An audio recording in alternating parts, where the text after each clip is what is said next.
we always say nobody wins an election, the other person loses them.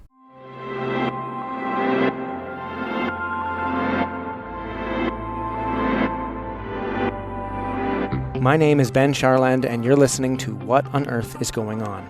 My guest this week is Stephanie Rea, who works for the Ontario Minister of Education under Premier Doug Ford. She's a political staffer, and we talk about the inside track of politics. We talk about social media, the effect that it has on politics, and the effect it has on voting and voters. We talk about memory, knowledge retention, technology when it comes to taking notes, and the power of a good old notebook. We talk about Toronto, living in Toronto, Donald Trump, democracy, the fear and the future of facial recognition, and how this technology is going to continue to disrupt our daily lives. We talk about how the aisle of the two sides, conservative and liberal, or maybe drawbridge up and drawbridge down, is getting wider or perhaps not. Now, if you like this show, please go to the website, whatonearthisgoingon.ca, and there you can find all previous episodes, as well as a way to get in touch with me. Let me know what you think of this episode or any other. Let me know what guests you'd like to have on the program in the future, what topics you'd like to have discussed, and finally, if you can, please go to Apple Podcasts or whatever podcast provider that you use and give us a review or a rating. Let us know what you think, let the public know what you think, and share it on social media. All right, Stephanie Rea, welcome to the program. Thank you very much. Thank you so much for being here. I'm really, really happy to talk to you. It's my pleasure. So you're the Director of Communications for the Minister of Education for the Government of Ontario. Yes, I am. Great, I got that right. Yep. I asked you right before we started, and I wanted to make sure. I'm interested in talking to you about a lot of different things. But of course, we got to get to the first question, which is always the same. And it's deliberately broad for a deliberately broad response. And you can take this anywhere you like. Tangents are welcome. So, Steph, what on earth is going on? If I knew the answer to that question, I would happily provide it. You would, if you knew the answer, you'd be the host of the podcast. Right? I would just hand it over to you and say, Kate, I'm done. You've got it. My life is talking points and sound clips, and I don't know what's going on half the time. But so what's that like to live in a world where so much is about messaging and the message and controlling the narrative and making sure that you're putting the right foot forward? I mean, is it as machine-like as that sounds, or is there humanity to it? It is machine-like. It becomes a machine. When you're messaging a lot of people, you really need things to stay consistent. But at the same time, people have personalities and can't force words that they wouldn't normally use. I like the messaging and the sound bites and the speech writing because I like words. I like, I like the power of words. I'm a lifelong reader. My degree is in journalism. It's just, I like the way they fit together. I love a beautifully crafted sentence that projects what you want to project. And, politicians often get criticized for sticking to their messaging, but at the same time, it works. It's also the game. It's what we as citizens come to expect. It's what politicians know that their job is. It's the game. It's the business. And many public figures use the same thing. Any actor that goes onto the circuit round, they've got a set of talking points. They've got a set of approved stories they can tell about on set, directors, their colleagues. It's about public speaking. You want to be prepared for the topic at hand. My job is to prepare people for that. And like I said, a well-crafted sentence that uses nice words, it works. And I mean, we all know whether it's 3 or 5 or 7 times a person has to hear something before it sticks in their head. In politics, I think sometimes that's doubly so because people tune out a lot of politicians just in general. Mm-hmm. Politics isn't beloved, and especially if you don't believe in the government of the day, or you don't like the person who's on your television, even more so you turn it out. So it's what we do. It's communications. There's something you just said, politics is not beloved, and I think that's almost a truism of the year 2019, right? We know this, but the reason I wanted to pick at that was because, first of all, how does it feel to work in an industry where that's true? But also, why do you think that is the case? Do you think it's always been the case, or do you think that has become the case recently? I think politics is, that's a good question. I'm going to put it in my own experience. Sure. I started in politics in 2004. Facebook wasn't a thing. Twitter wasn't a thing. Blackberries were big and chunky and had the roller thing on the side. It wasn't as instant as it is now. Politics was less instant. People had a little bit more time to discuss politics, to actually talk about policy. Now in 2019, everything is instant. Twitter can make or break you. Canada, of course, is influenced by the States, by what's Europe. It's so instant, and every little thing becomes a mountain. And I think, excuse me, I think that's why right now it feels like people just hate politics. I don't even think it's which side you're on or who you support. I think people just hate it. And, you turn on the news in the morning and it's, a tweet storm by a president, or, something's gone viral where somebody said something stupid on Twitter. And, if you'd said that in the bar, you might get a finger shook at you. But on Twitter, it's everywhere for the world to see. And I think that's just, it's a reality, and I don't know if we've necessarily adjusted to it, perhaps as a society. Well, and it's so divided too, or if it always has been divided, it's so strongly divided. People are taking to their sides in a visceral way where they can't empathize with the other, where they can't have a conversation like we're having now, where they just wouldn't want to be in the same room as a person who has such vile beliefs. And when both sides think that, and I don't know, I mean, maybe again, and I use this word a lot on this podcast, chronocentric. Maybe we're privileging our own time over others, where we're saying it's a special time that we live in and it didn't used to be like this. And I've heard that argued, but the statistics don't bear that out. The statistics will tell us that we are more polarized in Western societies than we've ever been. And one of the most obvious causes would be social media and this instant access to information. And you turn on the television or go on your phone and all you see is people hating one another, and persuasively too, so that they insist that you be on their side. Yep. And so it's really hard to be in the middle and to actually weigh a policy on its merits as opposed to, well, who wrote this and what are they really trying to gain? I mean, that's something that's quite insidious that we talk about in politics, which is true. I mean, anyone with an education knows that there's an agenda behind all policy and all government action. Yep. But to constantly be cynical about it disallows you from accepting that the policy might be in your best interest, even if you don't agree with or understand it.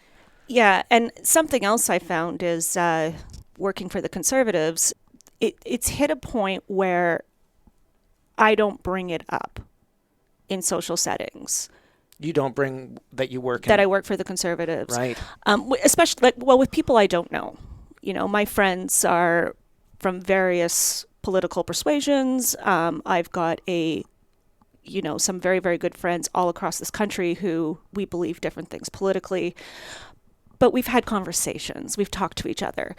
But in a social situation where I'm meeting somebody as an acquaintance, I'm not so inclined right now because who I work for is so vilified, and not locally, not provincially, not federally, but it feels like globally. The minute you say, hey, I kind of like it when we're fiscally conservative, they assume other things about me that it's yelling into the void to try to convince them differently, because we're not going to be able to have that conversation where I say, no, I get that point and I agree with you. I do. This is what I do, though. I don't like where we've come that way, where the black and white of what you believe in, the polarizing, like no one is listening, no one is sharing, no one's having that conversation. And as someone who likes to work with words, you see, I just dialogue with me. Just listen to me for a minute. Well, and it's very interesting what you just said, because a lot of people have talked about the polarization that we're experiencing means that people are becoming more and more alike on these, so to speak, two different sides. But that's not necessarily true. No. I mean, anecdotally, I know it's not true, because just because you just told me that you're a conservative, for example, or you work for the Conservatives, well, should I therefore assume that you don't like ethnic minorities, for example, right? Or on the other hand, if you know that I support gay marriage or the legalization of marijuana, will you also assume that I want a socialized economy, or to just completely do away with borders all around the world? I mean, these are absurd, even though we know that we can track certain beliefs with other things, and that tracking is becoming more and more accurate. But it's troubling, because to know that you are well, not afraid, but are unwilling to go there in a social situation, that actually prevents the kind of conversations that we need to have. The kind of conversations we need to have to rebuild trust in our democracy or maintain our democracy are the kinds that happen in pubs between normal people who are just chatting about something and who do or don't do this for a living, and that doesn't matter, because we have to work this out, and we're not going to work it out in a Twitter feed, I don't think. You're not going to convince anybody of anything on a Twitter feed, other than maybe, yes, this is a good doggo and he deserves a treat. You're never going to change anybody's mind in 280 characters. Yeah. And I don't know how to fix that. I don't have the answer to that, other than people need to do what we're doing. Or, go down to the pub with people who, go out with your ball team or my trivia team and, chat with people. Do you think that social media is just, when we're talking about democracy as we are, is social media just broken and, unfulfilling the promise that it made about opening society and bringing us closer together? Or is the whole acceleration through technology never going to work? Do we just need to put it aside and have real person-to-person conversations again? Well, I prefer person-to-person conversations. I think there's a role for social media, but I also think it's an echo chamber. You either follow people that believe the exact same things you do, or you follow people who you absolutely believe the opposite of what they do. So you're either propping up your own belief system without any criticism, or you're attacking the other guys without any criticism back. And I know that's Twitter specific, and I don't know what the next great social media thing is. If I did, I'd invest and retire to a cabin in the woods. But I don't know if we've not caught up to social media, or if social media hasn't figured out how to have actual conversations yet. There was a podcast episode by Ezra Klein, who has the media company Vox in the States, and he was talking to an expert in where trolling comes from online, an expert in social media trolling, and how it developed, where it came from in the early days of the internet. And she said something really poignant for me, which was that the internet that we seem to be criticizing today for causing all of these problems, for disconnecting us, for making our politics abhorrent to people, and really threatening our democracy for many, that these, and causing issues with free speech too, that these issues were actually, or that the way that social media is causing these problems is because the internet is behaving exactly as it was designed to do. And social media echo chambers, and I think it's on Facebook as well, not just Twitter or Instagram. All of these services are designed to do one thing, which is to engage you. And I've said this on the podcast before, that Netflix, for example, will give you recommendations based on what you like. Yep. They're not going to recommend things that they don't think you're going to like. That, to me, is a problem, because I think I need to see things that I might not like right away, because by the end of watching an episode of a show that I won't appreciate at the beginning, I might be a changed person. I might see a different perspective. If I read a newspaper or a magazine from cover to cover, there's going to be articles in there that I wouldn't ever pick out. I don't think I'm going to agree with that. I don't think that I'm going to like reading that. But by doing it, I'm a changed and I'm a better, more broad, more worldly person, I think. And the problem is that social media has no incentive to do this, ever. And then that begs the question, which I ask you, what role does government have, if any, in making sure that this happens? It's for probably smarter people than myself. And again, a slippery slope. The government can't say what a person, within the confines of law, can't say what you can and cannot do on the internet. Free speech is a thing, as long as there's no hate speech and we're not inciting violence. It becomes tricky, like in lead up to elections, when we're talking about how do we deal with bots on Twitter, bots on Facebook? How do we deal with targeted ads? How do we deal with influencers who are paid to influence something a specific way? I honestly don't know how a government addresses that without looking like they're limiting free speech. There's probably a policy person somewhere who's cringing right now at what I'm saying because they know the answer. But I don't think that, I don't know if there is an answer. Like, there are answers, but I don't think there is one central answer that can solve this problem. I think if there is one, it's got to be conversation at the start. I don't know if there's one policy solution that would definitely work. Yeah. But then there's also, I often, in fits of frustration, say, why is common sense not very common? But there's an idea of that too. Are we engaging in critical thinking? Are we reading something and saying, this agrees so specifically with what I believe in and what I've been posting on Facebook? Is there a possibility that this isn't the only side of the story? My background's in journalism and communications. I do try to see both sides of a story. I do try to realize when you're being pandered to. But, people, I don't want to say kids or millennials, but younger people than myself who have grown up in a world of social media, is it as instinctive to look for the other side of a story? I don't think it is as instinctive. And I also think that we don't remember even if we did necessarily. And here's what I mean by that. I've spoken to several people on this podcast about knowledge and memory and retaining information, and how in the age of Google, your phone or your computer has become a memory prosthetic, right? So you don't actually have to retain anything because your mind knows that it's at the tip of your fingers. So why would you store someone's phone number? I mean, it's kind of a typical example, but what it means is we have to remember less and less with time. And so a student, and this is what some professors have told me, that a student in university today doesn't actually have to retain knowledge in the class. They just know how to get it. They have to know how to recall it. And the problem with that is that, let's say I find an article that, whether I agree with or disagree with, I see this article and then there's something about it and I look up the other side. Tomorrow, am I going to remember the synthesis that I just created between these two things? Because I don't have to. Because I'll just find it again another time. And so we seem to be, and this may be a massive generalization that's not true, we seem to be skipping on top of an ocean of ideas and knowledge rather than diving deep, because we know, well, I can go down any time. I've got better and better scuba gear every day. So why would I exhaust myself with a swim when it's just right there at my fingertips? Well, and I find myself saying stuff like that, like in the past few years.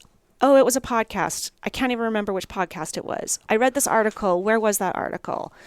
Whereas before, we had so much information. It was, I know I read that in this outlet. I know I was listening to the radio, and it was easier to pinpoint dates. To me, it's dates and times. Like, I can't remember what I did yesterday. Yeah. And not just because I'm a busy person and yesterday was a long time ago, but simply because if I need to know about yesterday, I go through my emails. If I need to know about yesterday, I go through my texts.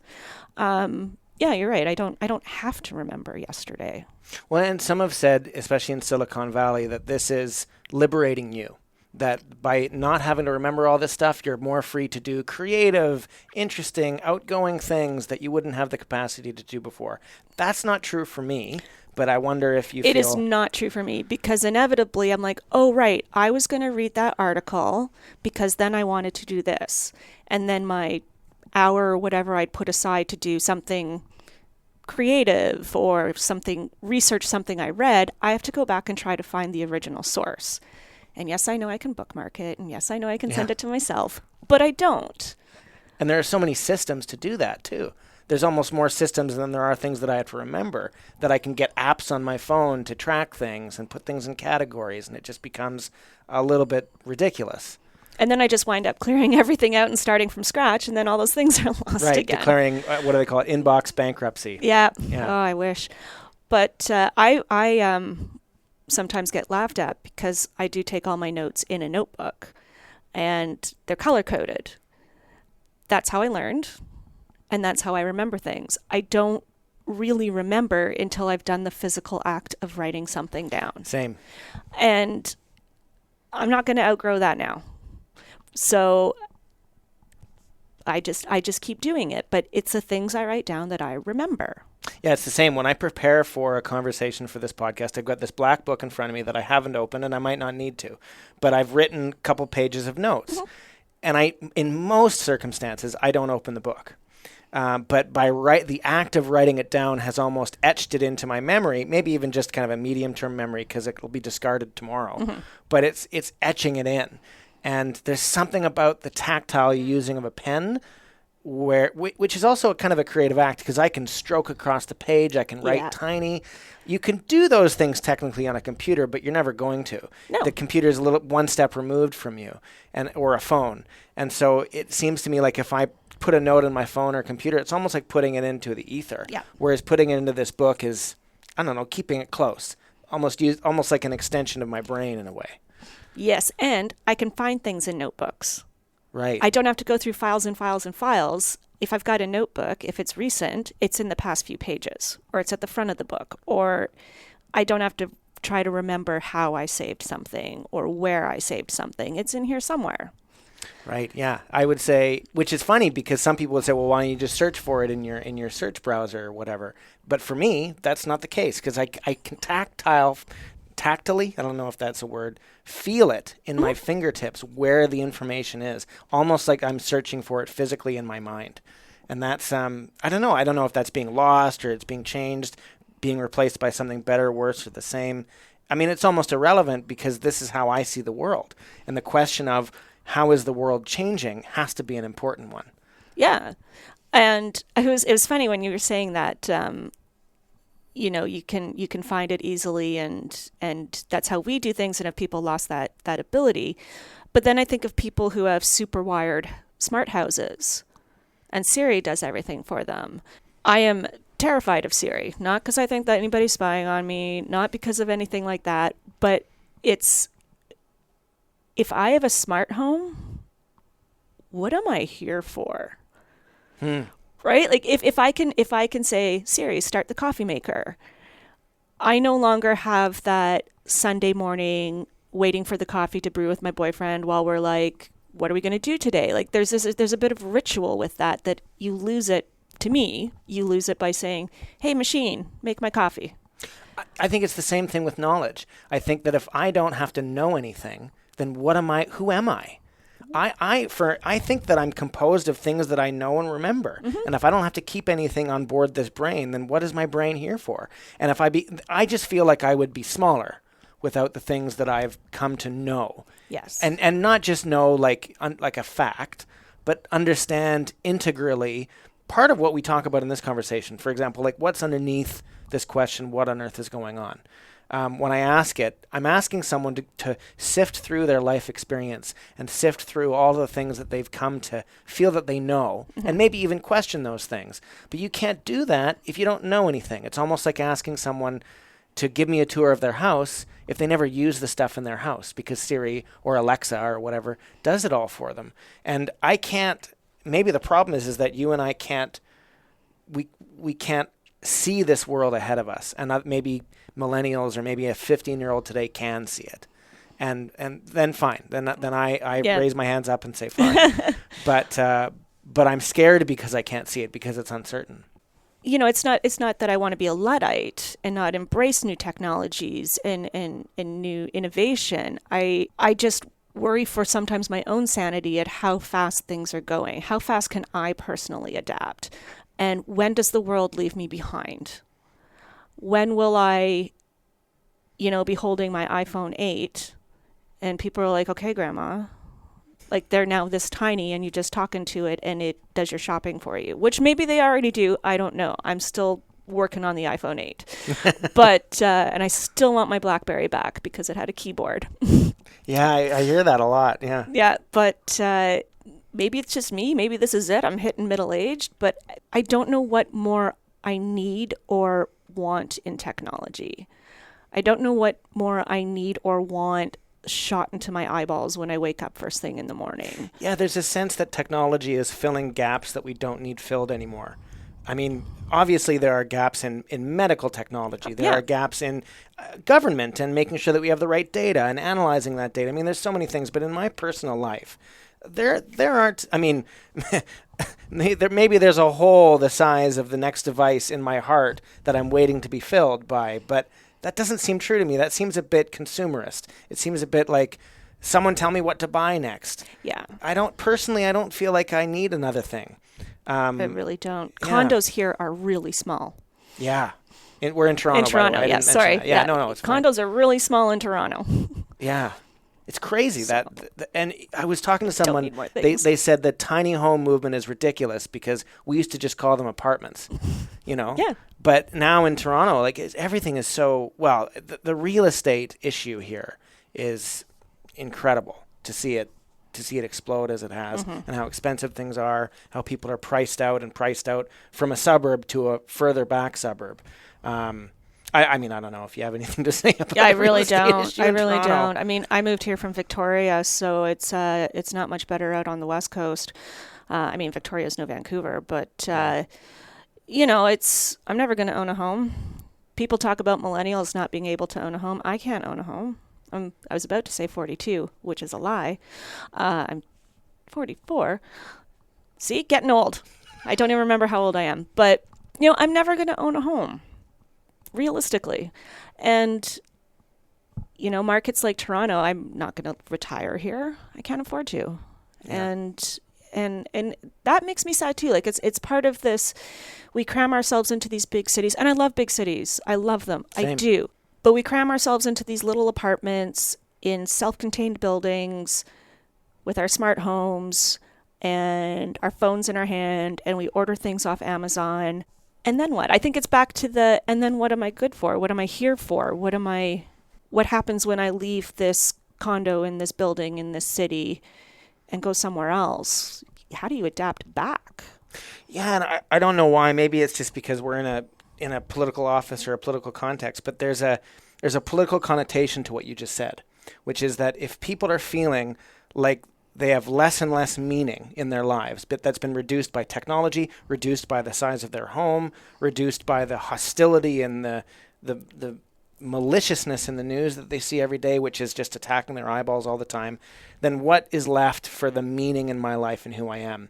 And that calls out for a politician, a leader, someone who's above the fray or whatever, to use that feeling, especially if it's shared by millions and millions of people. And I don't necessarily think that, I mean, I'm just formulating this idea as I'm talking, but this might be part of the Trump thing in the United States, this seeking of meaning by people who feel like they've been disenfranchised economically, who feel that, like the whole idea in 2016 with the election, that white men specifically felt that their country was being, quote unquote, taken away from them. And there was a savior to come and say, I'm going to hold on to it for you.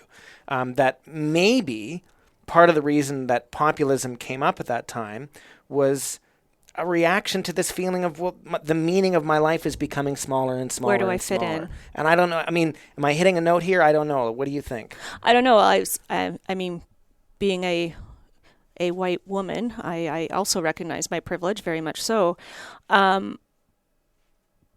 But I kind of get that if you're feeling pushed out of the world, or you're feeling pushed out of your own world, and then there's a bunch of people who are like, yeah, I also kind of feel like all these young people are coming up behind me, and these people who I don't see myself in are taking over, they're being entrepreneurs and they're buying big houses, or, I'm getting passed up at work because they've got better skills than I do, but you don't vocalize it like that all the time. And so you find someone else and you're like, like what happened to the good old days when we drove our pickup trucks and, the world was good and $1 was $1, and who are all these other people who aren't me? And yeah, you've just found a new condo in a new building, and it's just full of people just like you. You've not stepped out and gone out and walked through the forest and realized that even though the world is changing around you, and there's some big guy out there who's willing to yell loud enough to say, no, welcome back, this is your world, to the exclusion of others. I honestly agree with you. I think they feel lost.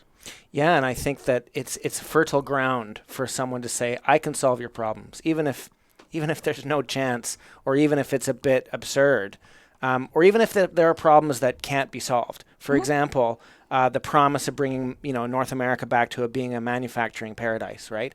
I mean, maybe that could happen, but it would require a complete reversal of where society is going and where it has gone over the past 30 years, let alone 70 years. Yep. And is that what's going to happen? And I don't think anybody who wants that has thought about that progression of events that would require, for example, the Midwest of the United States to become a steel heartland and iron heartland once again, or coal. Automation, for example, even if you were to close all the borders and bring tariffs up to wazoo, you still have this crisis of automation that it's being caused by.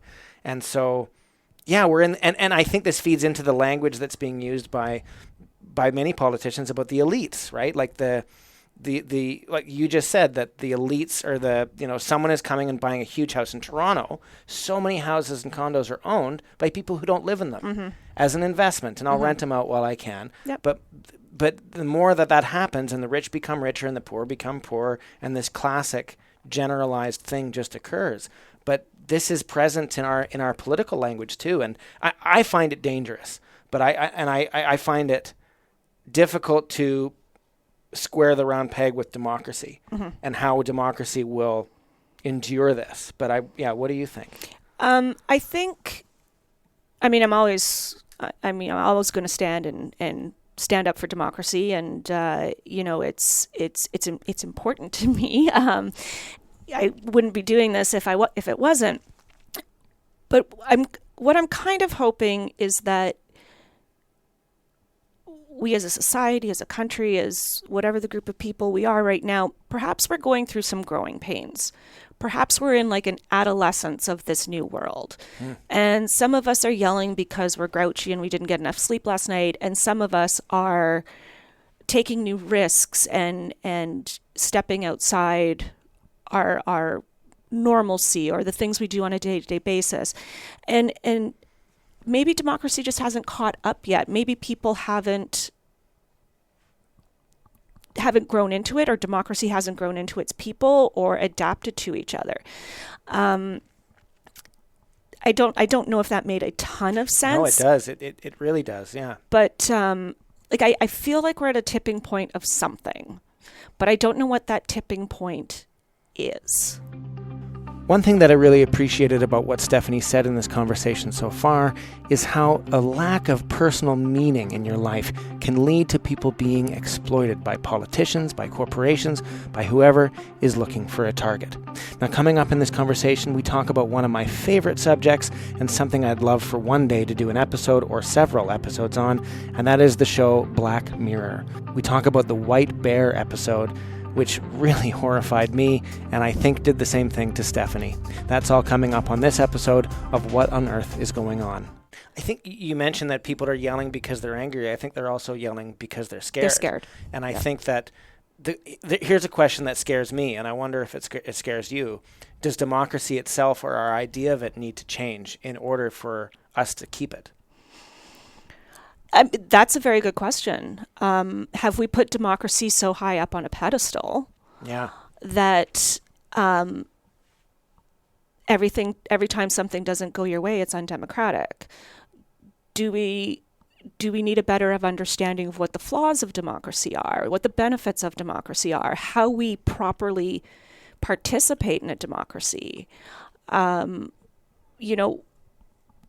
don't know what civics is like in schools these days. I never had a specific civics course. Me neither. I'm sure I learned about it. I vaguely recall learning about the democratic system, but everything I've learned has been experience and my own interests. And so I am lucky in that sense. I have a fairly not extensive, but I have a deeper knowledge of democracy than some people may. And like I said, maybe they've just put it up on a pedestal. Democracy is good versus bad, it's right versus wrong, when in fact it's truthfully everybody gets their say, and it isn't always perfect. But what else is there? Well, it's a work in progress too. Right. I had a conversation just the other day where we talked about democracy being iterative, that it is kind of built on itself every day. It's a constant negotiation and renegotiation between power, between interests, between ideas, between founding principles, and of course between laws and the Constitution that makes up the democracy that we've conceived of. Is it possible to conceive of a democracy that is not based on a written constitution or laws that are written down? I mean, I can't conceive of that, but 4 people sitting in a room can do it, right? Is just a question of scale. Yeah. But I think you're very right that we put this, not only that we put it on a pedestal, but we've just said, it's almost like we've put it up as a kite in the air and said, "I'll take care of itself," without investigating what makes up a democracy. What are the components of it? You could argue that Canada is not technically a democracy because you elect people who then act on your behalf. Some people have said that the Westminster style of government is actually an elected dictatorship. Or that I remember in the United States that the CIA World Factbook used to say that the CIA, American, used to say that the American government was a republic with a strong democratic tradition. And I remember reading that as a kid going, but wouldn't they even think of themselves as a democracy? And that had a big meaning for me because what we think that what we're doing is not necessarily true. But it's true if we believe it to some extent. Yeah. But are we analyzing this enough? Are we looking closely and saying, what are the components of a democracy, and are we fulfilling it? And do we need to take this piece out and put this piece in? Yeah. And is that happening fast enough? How long does it take to change any part of the Constitution? How long, opening up the Constitution is a bad word in this country. No one wants to do it. It's terrifying that this set of our Constitution is, we live and breathe this. Same in the States. But it was guiding principles, peace, order, and good government. We can work within the parameters, reinterpret things. The idea of everybody has the right to marriage. We've reinterpreted that. And that's a good thing. But we haven't actually changed the guiding principles of, the right to peace, order, and good government, the right to religion and creed. And we haven't changed those guiding principles. We've changed our interpretation of it. And perhaps that's what we need to do is start opening our minds to reinterpreting things for the 21st century. The Supreme Court must struggle with this all the time. Going back to social media, where does free speech end? Where does, cyberbullying must be a huge thing that courts have to deal with. When is something just too much social media versus stalking? Let's say cyberbullying is, I think, fairly more dramatic to understand, but. Where does it become this guy has DM'd me 15 times, I declare that stalking or harassment? And he's like, heck no, I DM everybody 30 times a day. And we're in growing pains. I think we're just in growing pains. It's fascinating because all of this stuff we're talking about, if a court makes a decision, it's making that decision provisional on the circumstance of today.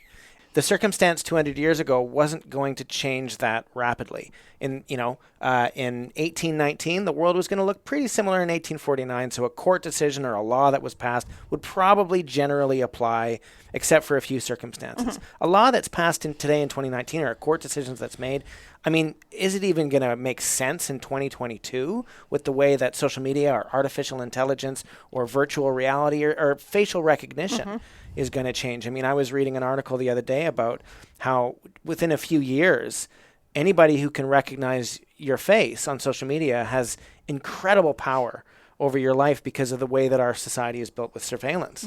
And and I think the person said in the article, if you aren't horrified at first blush about what facial recognition will do, then you don't understand facial recognition. And that's just one example of things that are changing in this cauldron of acceleration that we are living in today. And it begs the question then, what is the role of a law or a court decision if it is become so provisional? And I don't know the answer with it. I guess I'm just throwing it out there. Yeah. Yeah. I mean, I honestly don't know. But, and perhaps maybe this comes back to, we've spent so much time yelling at each other. We spent so much time in our echo chamber that these things are creeping up, and there's really only a small pocket of society that's looking at it. I agree with you. I've watched Black Mirror. I'm terrified. Yeah. I'm absolutely terrified. Maybe Black Mirror should be required watching for everybody, but maybe we've come full circle. We yell on the internet with like-minded people because we're afraid of what's happening. We're afraid of what's happening, so we go back to our like-minded people because the thought of addressing what's happening in the world, a rapidly changing world, is scary. So we go back to what we know. We go back to our security blankets.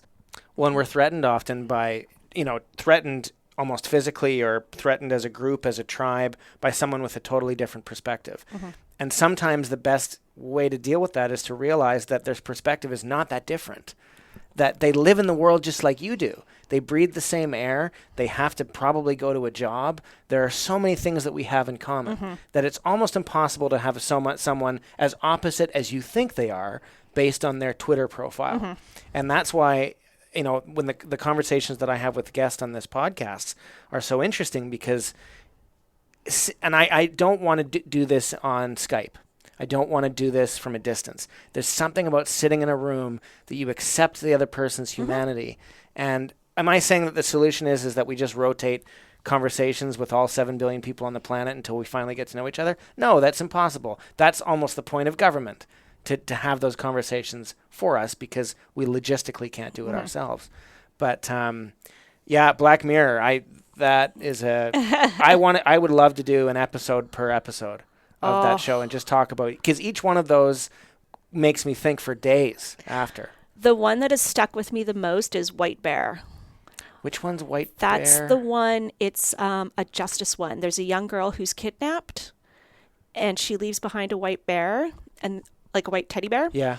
And I think it's the first season. And there's like this huge manhunt, and the whole gist of it at the end is she's replaying the same scenario over and over, like being hunted and being caught, because this is her punishment. Oh, yes. Like instead of jail, they just replay her day over and over and over again. You know what's funny? When you said White Bear, I didn't think of it because that episode is so dark to me.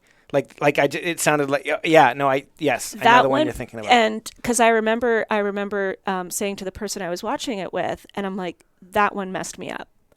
And they're like, why? And I'm like, that wouldn't surprise me if it happened. That we use some way to use virtual reality or artificial intelligence to, instead of filling up a jail, well, I mean, probably still be in a jail, but like the punishments will change and they'll become more technology based, that you can make people relive their punishment over and over and over again. And I said, that scares me because I can see people agreeing with that. Well, and retribution. Yes. Right. And I think what's critical, like when I think about how technology will change the criminal justice system or prisons, I think, well, to make things a little bit more comfortable, a little bit easier, it'll take us further and further away from, say, the death penalty or cruel and unusual punishment. Technology allowed us to go from shooting in a firing line to hanging to the electric chair to death in a gas chamber, and maybe it'll get more and more humane with time. But actually, it could become easily less humane because a lot of us have the impulse of destruction when something bad is done to us or the ones we love. And when I watched that episode, I agree, for the same reason. What was horrifying to me was that this could happen. We could insist upon this, and we would feel totally right in doing that because, when a family is in the courtroom after a verdict is delivered and they say, it wasn't enough or I wanted more, that's hard to watch because I'm not them. I can't say what it feels like to have my daughter murdered or whatever happened. But at the same time, I know we can't build a society on that feeling that they're having. We can't. It would never last. Yeah, that Oh, show now I'm screws going to me be up. thinking about that episode again. We can talk about another Black Mirror episode. Have you watched the new I new haven't. season? I've been saving it. It's quite good. I think 2 of the 3 are really, really strong. All right. But yeah, no, we could talk about Black Mirror forever. Oh. But I had another question for you, just about your career. I mean, you've been working, as you said, in journalism and in communications and politics for 15 years, I guess. Yeah. Or 15 years in the political side. Political sphere. So we kind of talked about what's changed. What's stayed the same? Like, what are the basic principles of this work that have stayed the same over your time here? One of the things is how passionate people are about what they do. The vast majority of people who do this in politics do it because they want to make a difference. They truly believe in trying to make Canada the best place it can be. I have utmost respect for anybody who puts their name on a ballot. Yeah. That is a brave, brave decision. And again, the vast majority of people who do it believe that they have something to contribute and something to offer, and they want to make their Canada or their province or their city better. That has not changed. And that makes me happy. I don't think I could still do this if that had diminished, because I do. I want to make my Canada of my province, my city, the best that it can be. And I have met across the aisles passionate people, intelligent people, fantastically funny people, some who have stayed my friends for the past 15 years, because we do all believe in our democracy, in our institutions, and we believe that we are doing something to make our world a little bit better. And again, it comes back to, we don't always agree on how we do it, but I think we always agree with the end result, is that we leave this place better than we found it. Do you think that, maybe this is another question about what's changed, do you think the aisle between the sides has gotten wider in the time that you've been involved? Like, notwithstanding social media. I mean, people talk about how Liberals and Conservatives would go out for dinner after a sitting of the legislature or House of Commons. Has that aisle grown wider? Has that become less common? I don't think so. Again, and speaking from the Ontario experience right now, and only being a one-year government, one-ish year, it's that aisle is wide because it's been close to an election, close-ish. But I think what you find is the longer you work together, the closer you get. And it's relationship building. When I worked federally, after question period where people have been yelling at each other forever, they walking down the halls and, hey, how's your kid? See you at hockey tomorrow night. It's everybody's, they can get along. They do get along. We do all get along. We're doing our jobs, and sometimes you argue, and then the rest of the time you ask about kids and hockey scores and go for a pint at the pub. We're actually all still human beings, shockingly. And human beings who are passionate about making the country a better place. And again, it's almost irrelevant that you have a different perspective of doing that. You know that by showing up and having these conversations, you're, again, by iteration, doing that piece by piece by piece. It was I lived in Ottawa for a couple of years, and one lesson that I discovered while I was there was the one function of the military that we don't think about, right? There's the military brings together tens of thousands of Canadians from all different parts of the country to work together for one common purpose, not as Calgarians and Haligonians or Yellowknifers or whatever, but as Canadians who have 2 languages, now sometimes more, and who have this common purpose. And they work together for 4 years, sometimes 40 years. And there's bridges that are built there that last a lifetime because of the camaraderie of the military. That these guys and girls, they maintain this cross-Canadian connection. And that's not a reason alone to have a military, obviously, but it's a function that we forget about or don't think about. And I think that sending delegates or sending representatives or MPs or MPPs or MLAs or whatever to one city to work together has a similar function. And the staffers who work there too, right? I mean, I don't know what the statistics are in Ontario, but I think in Ottawa it's like 7 or 8 staffers per politician or something like that, or probably 5. on average. But all of those people put into this situation to work together and hopefully have dinner after a sitting of the House of Commons. Well, and it comes back to as well, like, we do have more similarities. Like, regardless of which party you are, chances are you've moved or moved your family. So, yeah. you know, you've moved, you're learning a new city, you know, MPPs or, you know, maybe more so for MPs where you rent an apartment or a house in Ottawa. And now all of a sudden you might have roommates, which are your colleagues. Like, it's just, we have more similarities. We all get up and look at our phones. We all work too long and we don't eat properly and drink too much coffee. And although people are starting to take better care of themselves, which means I'm going to have to do that too one day. One day. One day. Not today. But, you know, like, our circumstances are similar. They really, really are. We're a pack of people. We're political staffers, or we're political officials, or political elected people. We're pretty similar.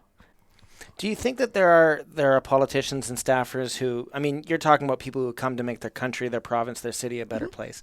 Are there people who, yeah, that might be important, but number one, I've got to win. I've got to win for my party. I've got to win for my ideas, and that comes over any other consideration.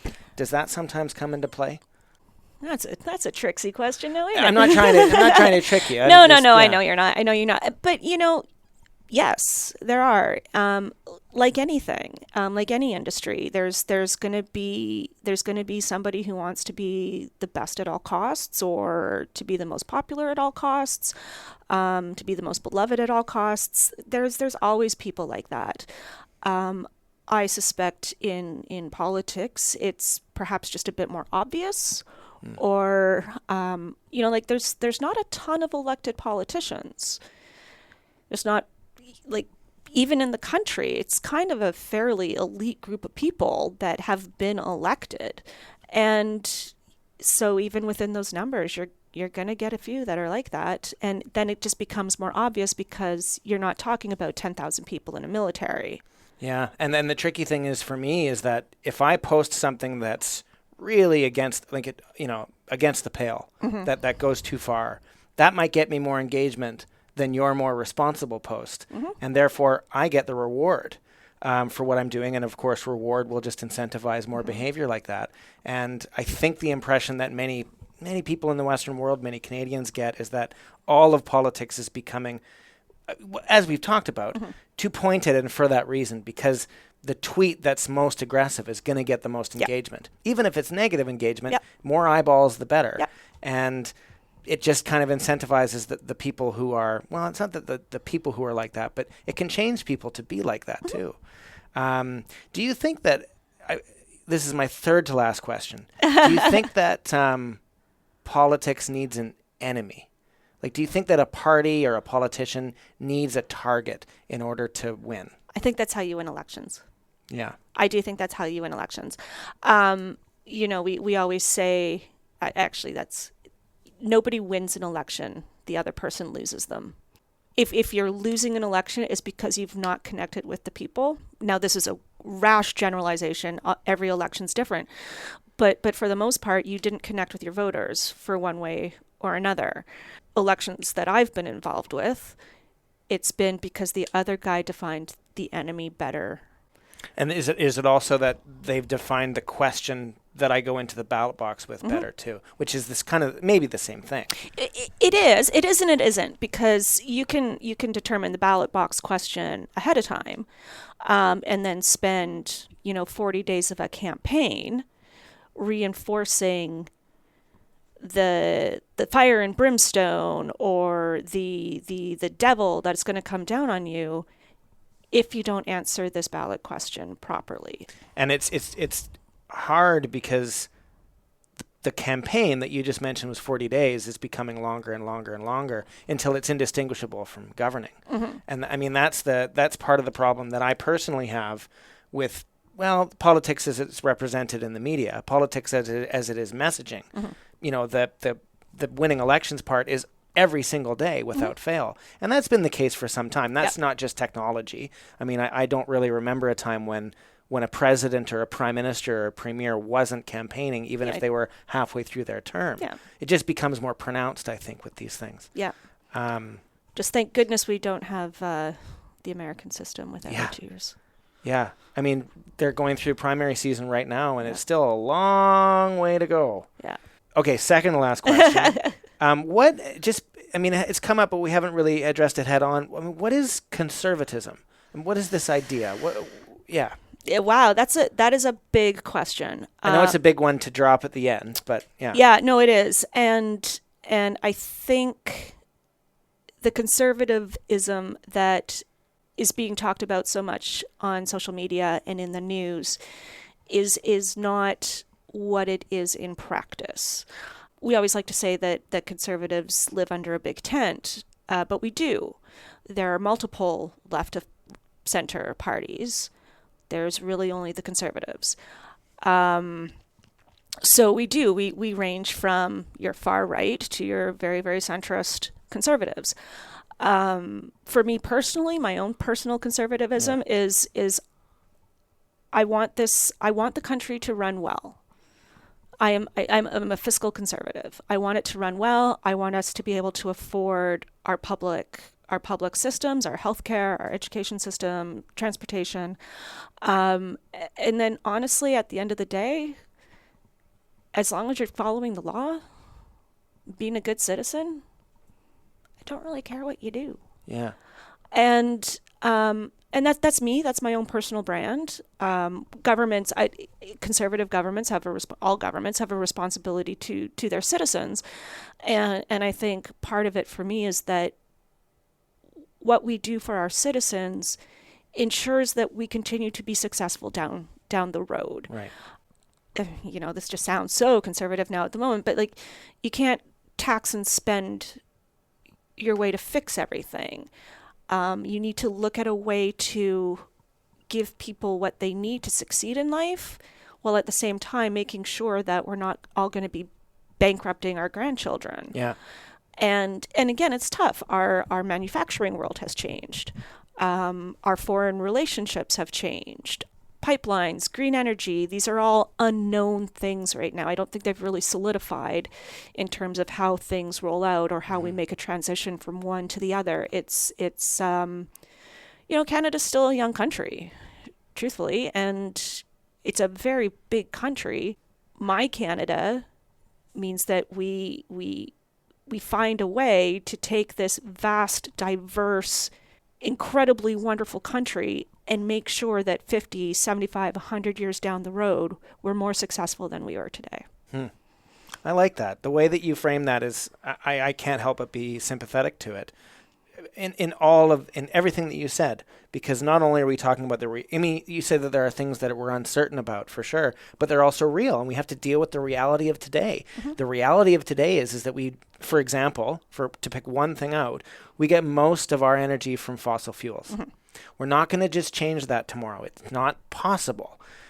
Even in 10 years, there are some people who have said, declare a war, like the Second World War, on environmental policy and change it within 10 years. And it's going to be really hard, but we just got to do it. Well, maybe, but you need people to buy into that. And if it's not a tangible enough threat, and that's the reality. Human psychology is part of the reality, whether it's uncertain or not. It's the reality of what we're dealing with. And what I really like about what you said is that there's a vision to it, 50, 75, 100 years down the road. And I think a lot of, and you mentioned it too, that the conservatism you see portrayed on social media or on TV or whatever doesn't say that. It's not talking about 100 years from now. It's talking about the urgent crisis of today, and that's how it's being framed. And I think that's problematic because I don't think it represents real conservatism like you've just represented it. Well, and it goes back to, and I said, like, I'm leery to tell people what I do for a living when I first meet them, because they think I'm a Twitter TV conservative. I'm not a guys, I'm not doing this fly by night. I've thought about this, and my own political viewpoints have changed over the years. There's certain things that I feel more strongly about than I used to, and there's certain things that, que sera, sera. And that's also good, I think. Very good. It's good to learn and experience and adjust my own thinking, because that makes me a better person, but it makes me better at doing what I'm doing. Well, and I wish it was easier for public figures to say what you just said too, that I've changed my mind. I've thought about this a little bit further. I got a new idea, or I read a book, or I experienced something. Mm-hmm. I went to that place where this is affecting, and I realized I was wrong, or there's a different way to do it. And I wish that politicians of all stripes were given the leeway by us as a public to do that. Because not only is it human, but it's effective governance too. Yeah. Yeah. And that's something that's not even new, right? Right, politicians since the dawn of time would have been criticized for flip-flopping. Yeah. It's always sold as a flip-flop, not a learning, changing. Discovering. Yeah. Okay, last thing, Stephanie. All right. I've got 10 things. This is new, by the way, so you're part of my experiment. Ooh, I'm excited. So I've got 10 words, phrases for you to just react to. You can react with a word, you can react with a sound, you can react with a brief sentence, but the trick is to not think about it too much and to be brief if you can. Brevity is a gift, as my mother used to say. Ready? Yes. Artificial intelligence. Oh, my God. Will Smith. I think the first part was good, too. Oh, my God. Related to that, government by artificial intelligence. That's terrifying. Populism. That's a kettle of fish. Climate change. Oh, I had many words. I'm going to go with my initial one, and I'm going to say hopeful. Okay, cool. Yeah. Social media. Meh. Perfect. Globalization. Ooh. Oh, see, now I want to say lots of words about globalization. Well, what are the first 10? Oy. There are pros and cons to globalization. I think we should be better global citizens first. One thing I've heard about globalization said to me was, or not to me, but I just heard it said, was that globalization has benefits that are enormous but diffuse, and harms that are smaller but concentrated. Yeah. Identity. I wish we all had, not I wish that everybody could have their own firm grasp on their own identity. And I wish everybody the luxury of having their own firm grasp on their identity. Okay. Trudeau. Well, come on, that's a trick question. These are written before. I thought, okay, but go ahead, Trudeau. I grew up in Alberta in the 70s. I grew up in Alberta in the 80s and 90s. Yeah, Trudeau's a bad word in my parents' house. Yeah, and it's a bad word in my family, too. Conservative. I'm a conservative. And last one is privacy. Very important. Yeah.